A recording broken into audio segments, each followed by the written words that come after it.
Hi everyone, in front of me I've got Google Pixel 10 Pro XL, and let me share with you how to change the screen timeout on this device.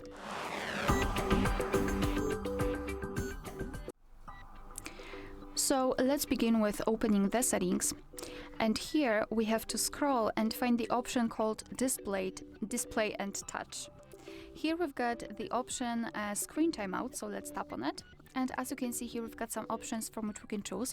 At the top, we've got relatively short options like 15 or 30 seconds, and at the bottom, the longest, which is 30 minutes. Now we've got 10 minutes applied, so let me tap on 30 minutes.